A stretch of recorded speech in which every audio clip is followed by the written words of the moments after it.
how to fix a rib flare. And some of you may not even know what a rib flare is, and you may have one. If you're a person that's always had your lower ribs kind of stick out, let me tell you, it's not genetic, and that's a lot of people say that they were born this way, and that there's nothing they can do about it. It's not true at all. In fact, rib flares occur due to an inefficiency with breathing. Rib flares are very common in females and also athletes who play sports that require them to be in a lot of thoracic extension. Think like swimming or, baseball or wrestling, anything where, you're kind of down in a stance and you have this extension in your thoracic spine. What that does is it makes breathing really difficult. And I'll show you here on the ribs what I'm talking about. So when you breathe, your ribs actually move. The top parts of your ribs actually move up like this in what they call a pump handle movement. So if you're thinking like you're pumping water or something, and then your lower ribs, when you breathe, the lower ribs move in a bucket handle. So like if you were to, a bucket was right here and you were to lift the handle, the ribs kind of go out like this. And so when you inhale, right, you fill your lungs full of air and your ribs start to go into extension, right? They come into this inhaled position and they stay there until you exhale out all of your air. The issue is that a lot of people stay in this thoracic extension throughout most of their life, so they can't actually breathe out all of their air. They can't fully expel it, and what happens is the ribs stop moving and they get stuck in that exhaled position. Sometimes it's only one side of the rib cage, sometimes it's two sides. And so what I'm gonna do is I'm gonna show you 2 exercises that you can do to actually start to get these ribs moving again, and it all has to do with how you breathe. So the first one we're gonna do like a little example here. If we had a female who had a double rib flare, okay? So both sides of her rib cage are kind of flaring out. And so what I would have her do is I would have her sit against a wall. We're gonna sit against the wall, and we're gonna go tailbone against the wall, we're gonna go shoulder blades against the wall, and we're gonna go head against the wall.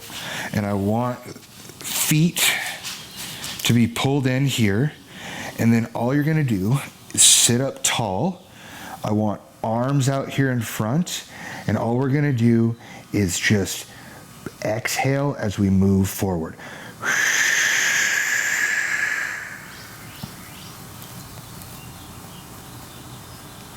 And you hold in this position, and you're gonna take 20 deep breaths right here. And while you're doing those 20 deep breaths, I really want you to think about taking your rib cage and pinning it down.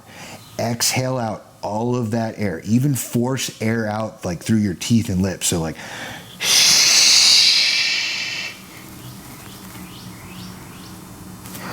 really get those ribs to get pinned down. Now, another case study here. Let's say you're a male and only one side of your rib cage is flaring. Okay, so what we would do there, it's very similar. We're gonna adopt a side plank on our knees. So our knees are on the ground, right? Our knees are at like 90 degrees. Hips are just kind of lined up here with the elbow. And all we're gonna do is we're gonna arch up through here. We're gonna look down at the hand, and we're gonna exhale. And what we're trying to do is we're trying to get that rib cage to tuck underneath.